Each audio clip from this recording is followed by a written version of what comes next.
3월 27일 아침 송은재TV 시작합니다. 이재명의 선거법 위반 2심 선고, 어처구니 없는 결과죠. 이 무죄로 뒤집어지면서 앞으로 전국이 어떻게 되느냐라는 데 관심이 쏠리고 있습니다.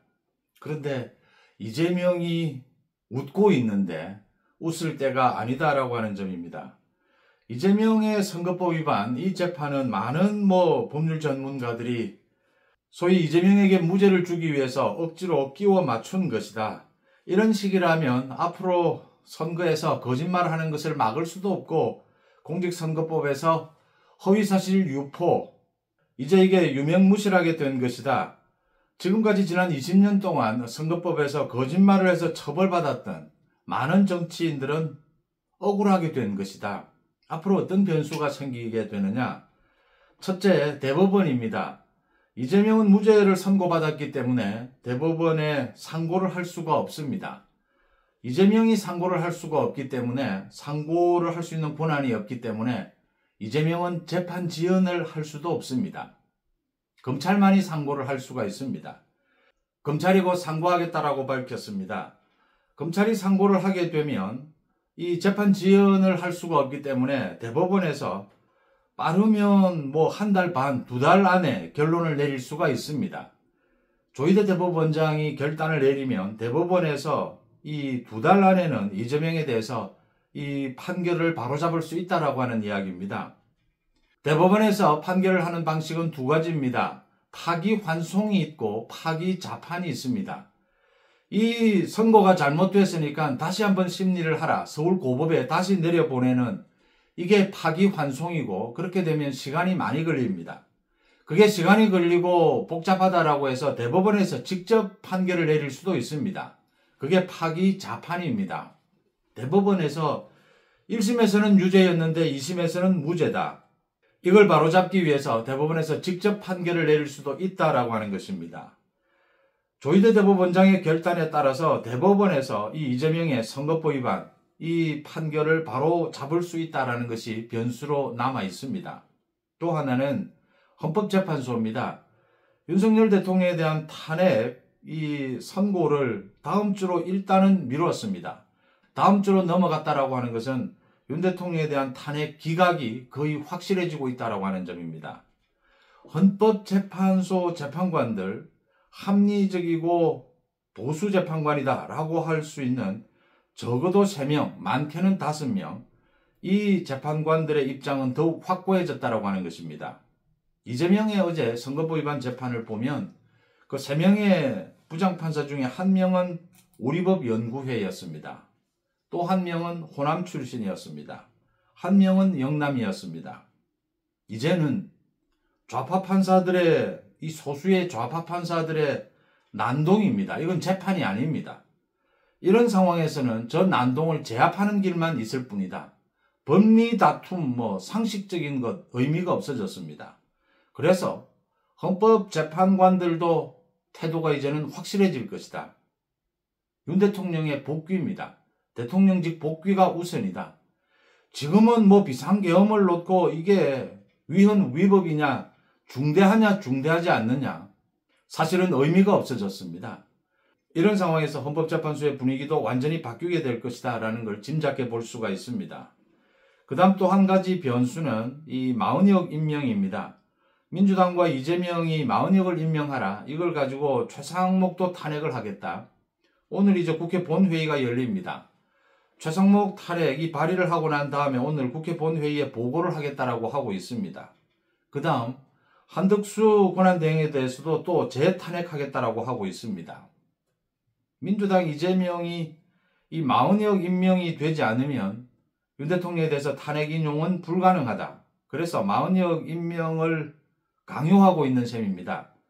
최상목을 탄핵할 것이냐, 이 한덕수에 대해서도 탄핵을 강행할 것이냐, 한덕수 탄핵을 강행을 하면서 1차 탄핵을 하면서 전국은 완전히 뒤집어졌습니다.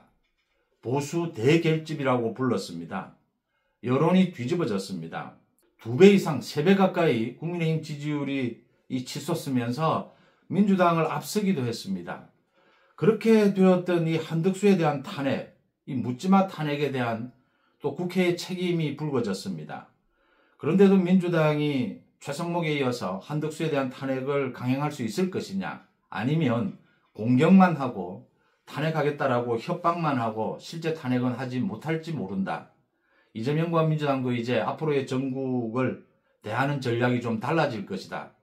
또는 최상목은 탄핵을 해도 이 한덕수에 대해서는 탄핵하지는 않고 공격만 하는 이런 상황에 머물지도 모른다. 이런 것들이 변수로 남아 있습니다.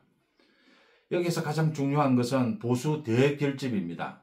다시 한번 합리적이고 보수 이 국민들의 여론이 결집할 수 있을 것이냐.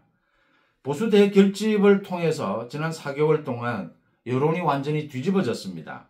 국민의힘과 민주당의 지지율이 비슷한 상황이 됐습니다. 여기서 국민의힘이 완전히 앞서는 민주당을 제압하는 이런 여론 대결집이 한 번 더 일어날 수 있을 것이냐. 일어날 수 있는 가능성은 충분해졌습니다. 말씀드린 대로 대법원에서 이 빠른 시간 안에 선거법 위반, 이 잘못된 판결을 바로잡을지도 모른다. 헌법재판소에서 윤석열 대통령에 대한 탄핵 선고가 미뤄지긴 하겠지만 결국은 기각될 것이다. 40억 임명을 강요하면서 최상목과 한덕수에 대해서 또 탄핵을 강행하게 된다면 국민들이 또 한 번 이재명과 민주당에 대해서 외면하게 될 것이다. 라는 점을 짐작해 볼 수가 있습니다. 이재명이 어제 이 전혀 법리가 아닌 정치적인 난동입니다. 이 판사들이 정치적 주장을 하고 있는 셈입니다. 판결을 법리와 증거에 따르지 않고 자신들의 정치적 주장을 하고 있는 셈입니다. 이런 판사는 제압해야 한다. 이런 판사는 도려내야 한다.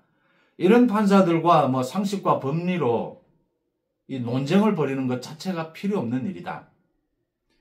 하나 마지막으로 중요한 것은 지난 4개월 동안 재판 전국이 진행이 되면서 좋은 의미든 나쁜 의미든 정치의 동무대, 이재명의 동무대가 되었다라고 하는 것입니다. 이걸 견제하기 위해서라도 윤석열 대통령이 빨리 대통령직에 복귀해야 하고, 그리고 헌법 개정, 이 줄 탄핵에 대한 국회 책임론, 국회의원 총사퇴, 국회 해산, 이 문제에 대해서 본격 거론을 해야 되고요. 그 다음 국민의힘 내부에서도 차기 대권주자다라고 하는 사람들도 지금 모두 애매한 입장입니다. 소위 김문수, 오세훈, 한동훈, 안철수 모두 애매한 입장입니다. 지금은 모두 의견 일치를 보아야 할 것은 반 이재명은 분명합니다. 지금도. 이제는 반 이재명에서 더 나아가서 윤 대통령 무조건 대통령직 복귀, 좀 더 활발하게 대국민 메시지를 내놓을 필요가 있다고 하는 점입니다. 그래야 합리적인 국민들 또 보수 대결집이 한 번 더 일어나게 될 것이다. 한 번 더 폭발하게 될 것이다. 라는 걸 예상해 볼 수가 있습니다. 이재명의 선거법 위반, 어제 2심 재판에서 이게 무죄로 뒤집어졌지만 앞으로도 수많은 변수가 도사리고 있고 전국은 급변하게 될 것입니다. 윤석열 대통령에 대해서 석방 결정, 한덕수에 대해서 이 탄핵 기각 결정, 직무에 복귀하는 이런 상황이 이어지면서 이제 법치와 상식이 통하는 그런 상황으로 가지 않겠느냐라고 기대를 모았는데, 또 어처구니 없게도 이재명의 이 2심 판결에서 무죄로 뒤집어지면서 역시 좌파 판사들, 이 이재명은 도려내야 될 대상, 제압해야 될 대상일 뿐이다 라는 점이 분명해졌습니다. 이재명이 웃고 있지만 웃는 것은 절대 아니다. 이재명의 몰락, 침몰은 시기가 좀 늦춰졌을 뿐이다 라는 점은 분명합니다. 송재TV 마칩니다. 고맙습니다.